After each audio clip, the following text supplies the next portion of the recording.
Hello, everyone. Welcome back. Good to see you. I hadn't planned on making this into a video or even making a video at all today, but the best laid plans, right? That's kind of where we are, where we're seeing how reliable the best laid plans are. I had started to make a post on my locals page that was just started with "Welcome. Let's have a chat." And as soon as I typed that, I realized this would probably be better as a video or, some kind of stream of consciousness thing. And as with most of these things, who knows if I'll actually post it. I've got several things like this that I don't ever actually put out there. But I wanted to share a few thoughts with you, both the people who are new to my community, which thank you for joining. Good to see you. And those who've been with me for a while, and anyone else who happens to see this. And those thoughts are this. I don't have a script or anything for this, but I've got some things that have been kicking around in my head, and I just need to kind of get them out there. So a while back, Jeremy Bentham, Ides of Ideas, he's also got a locals community, which is awesome, and you should join. He made me this really sweet sign that I put up there and replaced my whiteboard with. And before I, took my whiteboard down, I noticed what I had written on it that was kind of the after the election analysis and thoughts. And I wanted to put it up there just for this video, just to kind of illustrate one of my main points, which is that after the election, I put this: you are here at square one. And, I don't know what 2 or 3 or whatever else entails, but none of that's changed. We're still at square one in terms of our location. That said, the circumstances have changed.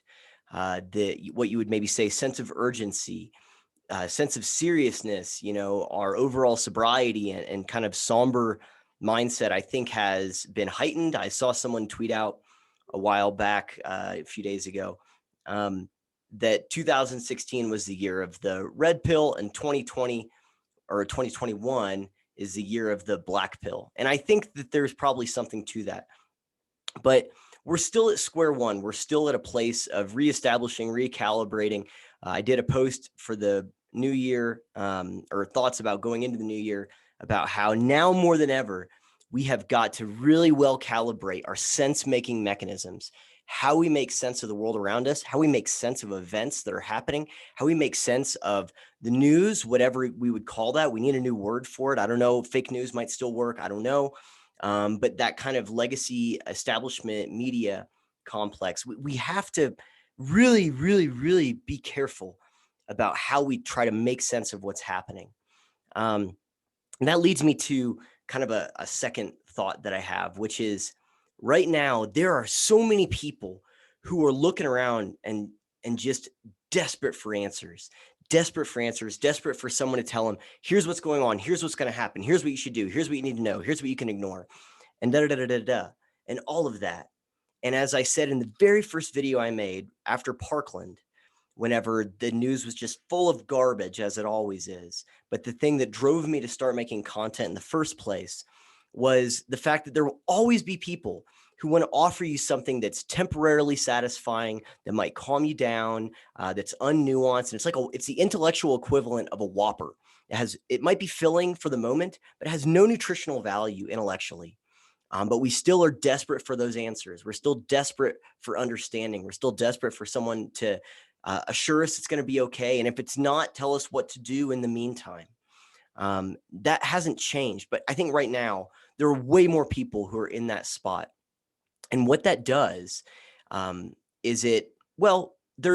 give you first a positive and a negative. The positive is that it gets more people engaged. It gets more people thinking about what's going on. It gets them more curious. And now, given that might be driven by fear, oftentimes, one thing I learned in 2020 that was one of my biggest lessons, and a lot of it came from things I personally experienced and saw, was that I dramatically underestimated how zealous people are for their own comfort and all of the things they're willing to do in the name of pursuing their own comfort. And so, I think one of the big spikes in curiosity and kind of panic right now is because people are uncomfortable. And as soon as they think things are, back to some sense of normal or whatever, whether or not that's true, some of that curiosity will probably dissipate. But either way, whether it's fear driven or anxiety driven or just people who are normally curious about stuff, it's good that there are more people that are curious. The bad thing is that makes us vulnerable to those Big Mac answers, that garbage, unnuanced, to hot takes, to people that want to exploit frustration, that want to exploit fear, that want to exploit anxiety. And right now, there are a lot of things that I am concerned about right now, as I'm sure you are. That's reasonable. That's logical. That's responsible, even. But one of the things I'm concerned about is the enormous vacuum that was just created on the right, in terms of in other words, the amount of people that are looking around going, what's going on? And also in the middle and maybe center left as well, but who are like, wait a second, what's happening? What's going on? And looking for answers that I think, frankly, aren't available right now. It leads them to a place where they're vulnerable to anyone who might offer them answers. I've been working on this, really long piece. I just started a forward to it in light of something I thought of yesterday. But one of the things that I write about in there is that whenever we're really frustrated, we become very vulnerable to people who can tap into that frustration, who will validate that frustration and can give us answers or explanations for why we feel that way and who to blame. And so I think right now there's a lot of people, and that number is increasing, that are vulnerable to that.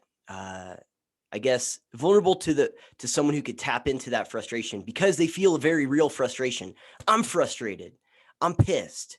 And I'm sure you are too. And I think we're all experiencing kind of a mixed bag of, frankly, negative emotions. And I'm not saying that's wrong or unreasonable. I think it is. But we have to be, that's why the sense making part is so important, because we can't, anyone will tell you that people that make decisions, especially big decisions, that are largely emotionally based, think about like a rebound, or someone goes through something bad and then they go and like get a tattoo on their face, or something. Like, people make, they tend to make poor decisions when they're just driven by emotions, especially like fight or flight emotions, like frustration, anxiety. I'm experiencing an emotion that I want to go murder my neighbor's dog because it's just barking at the squirrels that she feeds all the time.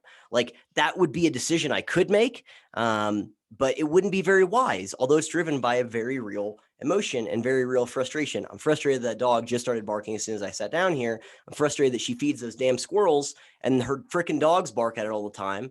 But me going out there and shooting with a pellet gun or something, I wouldn't do that, by the way. That would be an emotional decision. And that wouldn't be something I thought through, on an intellectual level. And I think that all that to say, I think there's a lot of people that are just really emotion right now, cortisol, fear, all that stuff. And it's making them vulnerable to, to something that I don't think has shown its face yet. And that's the other part that concerns me is, I don't have a lot of answers for what's going to happen next. But I do know, like, that the circumstances we're in, like what it's rife for, I suppose, what it enables really well.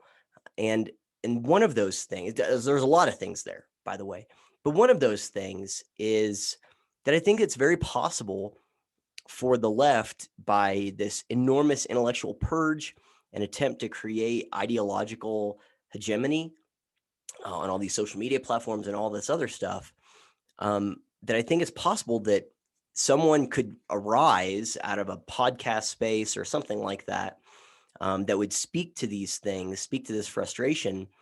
And they might not be, the person that Trump was. They might actually be the authoritarian, fascist, crazy person that they thought Donald Trump was, that they foolishly and ridiculously thought Donald Trump was. But it's the boy who cried wolf. So the next person that rises up under the same set of circumstances and taps into the same frustrations, whenever they say that's a fascist, whatever, they're going to say, yeah, you said that about everyone else. And I think, again, right now, people are angry and frustrated and fearful in a lot of ways. I experience all of those things, and it makes them vulnerable to that. So that's just one of the things. And I guess the other thought I have for you is, look, I I can only speak for myself, but I'll just give you kind of a little bit of a window into how I process things, how I am processing things, and how that manifests into content or lack thereof. Um, in At the end of 2019, I did a New Year's video, and I went back and watched it before New Year's this year, just to go and see, like, okay, what were my predictions, what were my thoughts, and what were the things I was, looking for in 2020. Um, the best laid plans, right? As if anyone's predictions were accurate in a specific sense. But one of the things I said was, I expressed a great deal of gratitude to the people who had been following me and subscribed to my channel and had joined me at locals and all their stuff. And the commitment I made then, which was something I had, always been guided by, but I just kind of articulated it there, was that, we have now more than ever a an enormous explosion of quantity of content, of answers, of opinions, of hot takes, of op-eds, and all these other things. The quantity of content and people who will give you their thoughts, whether you want it or not, on something has skyrocketed. It's blown up. And as such, the quality has dropped precipitously. And so the thing I said then is that I don't want to ever feel compelled to just add to the noise, to just say something and add to the quantity if I'm not certain that it would also add to the quality. In other words, if I don't know what to think, or I'm still processing through it and I'm thinking about it, and I try to be very careful about these things. Not that I'm always perfect at it, obviously, but if I'm still working through stuff, then I don't say anything, or I keep it to a minimum, or I at least kind of give people a little bit of an insight into, here's the exact thought on my mind right now, kind of thing, which is, that's what this video is. But outside of that, I don't really try to add to the quantity.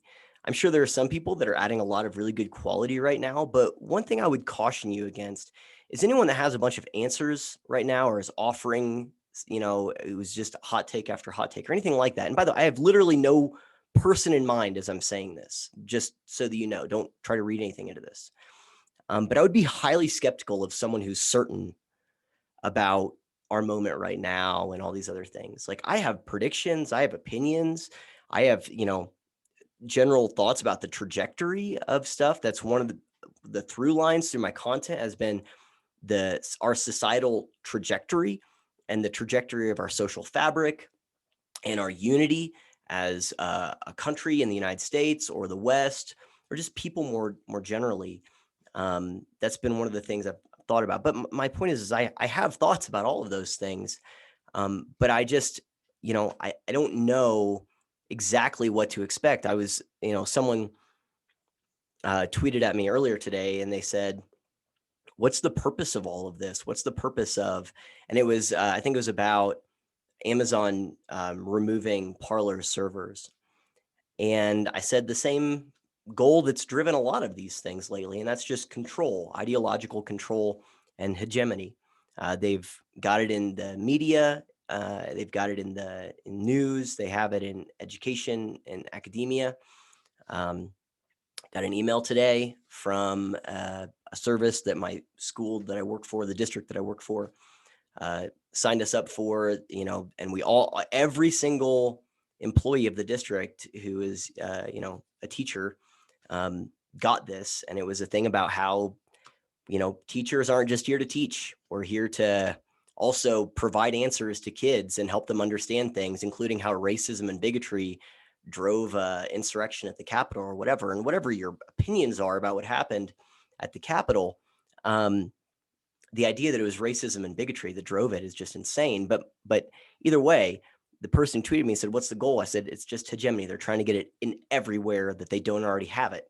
And that anecdote was to show they have it in education, including K through 12, in case you're naive about that. And And they said, yeah, that's scary. You know, what are we supposed to do? And I said, the only thing I can think right now, and what I've been trying to encourage people however I can without sounding alarmist, is to think independently. Jeremy Bentham, the guy that made that sign for me, he's also been really good about thinking along these lines. So if you haven't checked out some of his content, I would, at Ides of Ideas on Locals. But you know, no one's coming to save us, and this is a great time for us to realize that our immediate locus of influence is the most important one, and to think independently, to think independently about the world around us, to use our immediate circumstances to help understand our immediate circumstances and what's going on in the world, and to get as independent as we can from these things. You know, Nassim Taleb writes about in The Black Swan and Anti-Fragile about optionality, and you can't predict the black swan events, the things that are going to upend your life. But what you can do is try to identify where your weaknesses are and reinforce those with redundancies, and to make it so that whatever angle a black swan event or something comes from, it's going to meet resistance in all these ways. That way you don't have to necessarily know what the thing is. So an example would be an airbag that cars, you know, used to just be an airbag. Well, it used to be no airbag, and then airbag in the steering wheel, and then some of them have these side airbags, right?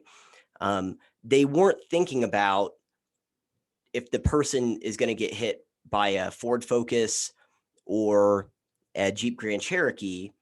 All they cared about was having an airbag there. So no matter what hit them there, they're protected. And so that's optionality. That's robust. That's anti-fragile. And so thinking independently, what I would encourage you to do is, whether it's your content, if you have media content, if it's entertainment that you like to consume, so like get DVDs of shows, get hard copies of books, all of that stuff, or get, you know, save things on external hard drives that you have independently. Wherever you are, whether it's how you bank or anything, just try to make it so that if one thing gets removed from the chain, you're not screwed. There were a lot of people that was like what Parler was for them, for example. And, you know, Donald Trump on Twitter, obviously this is a very low res example, but an example nonetheless. He only ever used Twitter. So what happens whenever Twitter takes his account away? Exactly. So he was not anti-fragile there. He was fragile, because that one thing is gone, and now he's been disappeared. We have no idea what Donald Trump thinks or is saying or anything. And you can only do so much in these areas, but, you know, you do what you can do. So that's my encouragement to you, is to think independently, and, you know, it's okay to want answers. It's okay to want to know what's going on, but be careful of anyone who's offering very much certainty right now. And I'll close it out here. I'm going to do my best, you know, in this community and anywhere else that I put my thoughts out there, to give carefully calibrated thoughts that are practical and useful. I've never seen my content as something that's here to make people feel better, or to make people feel secure, or, you know, to use, you know, I never used whenever I was first getting started, there was like all these things of like, use these kinds of things and it'll get people to click your stuff. And it's basically how to make clickbait. And I decided then I was never going to do that.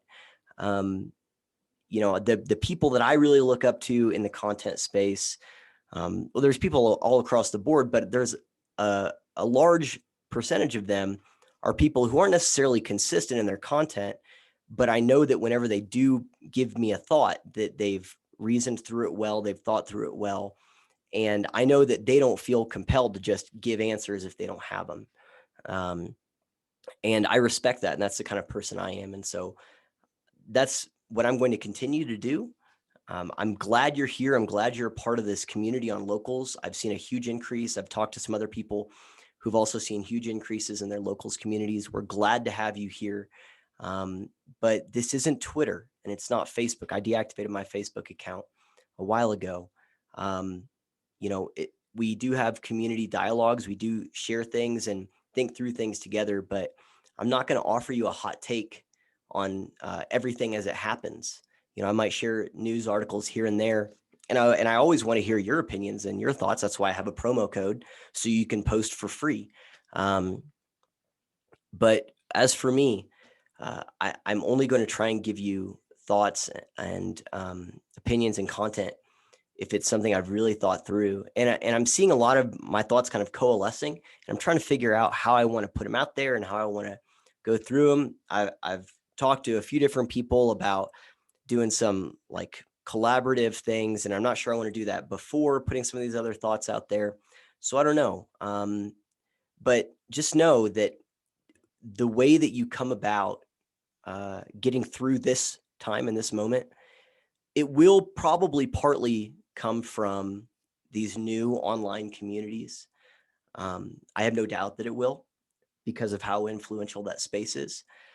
And I also think it's going to come from people unplugging from that. Now, I know that sounds counterintuitive, right? Because this is what I am doing. This is what I'd like to do as my job if I ever am successful enough at it. But I also have to be honest and say that we are where we are because of how plugged in people have been to the online space and the outrage machines. And the answer, I'll end it here. The answer is not to create our own echo chambers. The answer to Twitter becoming an echo chamber for the left, isn't creating a right-wing echo chamber. The answer to Hollywood becoming a leftist ideological echo chamber is not to create right-wing, propaganda, entertainment. Not necessarily has to be propaganda, but my point is all these things were great before because the amount of politics and ideology that was inserted into them was a minimum. And it wasn't from the people who shaped what it was. And so I don't think the answer to politics and ideology, completely consuming all of these other institutions, is to create new institutions that are just consumed with a different politic and ideology. So I think it's to return to a place where politics is as unimportant as it should be, which is very unimportant. There is way more life than politics and all of this other crap. So my encouragement to you is to avoid those echo chambers, avoid people that are certain. I'm staying on Twitter until they kick me off. Because, but I'm also trying to increase my optionality as well. But we can't retreat into echo chambers, and we can't just trust every person that's going to offer us some certainty just because they seem confident in it. We have to carefully, as you see fit, as is appropriate for you, start to unplug from these online spaces. Not to say get off completely, but try to engage more in the world around us and try to reclaim the world around us for the real world. One of my main observations and takeaways from 2020 and in 2021 is that Twitter is terraforming reality because there's not enough reality taking place in reality. Too much of reality is taking place in Twitter. So Twitter is going to terraform the real world so that the real world is going to be a reflection of this insane, inflamed, hyperbolic space, which is crazy. It's crazy. But the more we spend kind of, tamping down and, stepping away from being so consumed with the digital stuff, the more we're engaging with the world around us, the more we're going to be able to reclaim the real world for the real world and let Twitter do its own thing. We actually have a great opportunity to do that now. I think more than we would have before all this crazy stuff just happened. Anyways, that's my encouragement to you. And I never posted the video I made going into the new year. I made one on I think December, 27th, 28th, and I never posted. I didn't really like it. But one of the things that I said there was, again, just re-articulating my gratitude for everyone that's here and everyone that, provides me feedback on my content and engages with it and reads, listens, watches, whatever. and is part of my community and is part of the discussion and shares my vision of trying to get us back on track socially. I don't want to abandon everyone I disagree with. You know, I don't think that's an answer.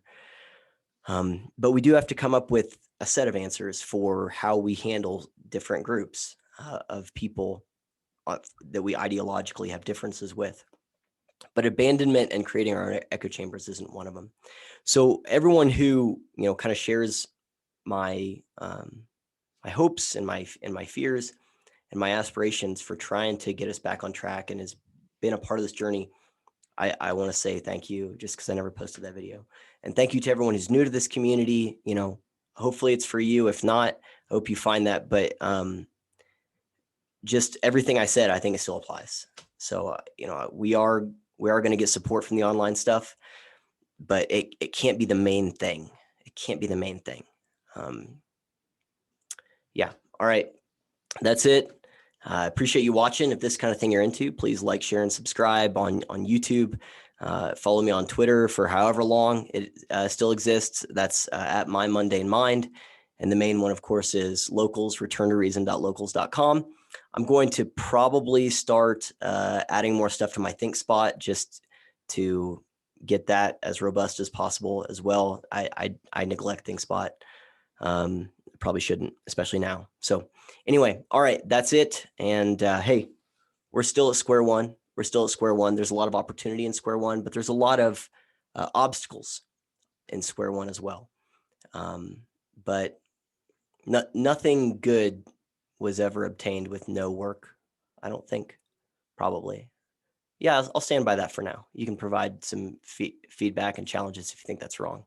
But we've got a lot of work ahead of us and opportunity. But that includes the creation and movement to a better place than where we are now. So, all right, that's it. Peace.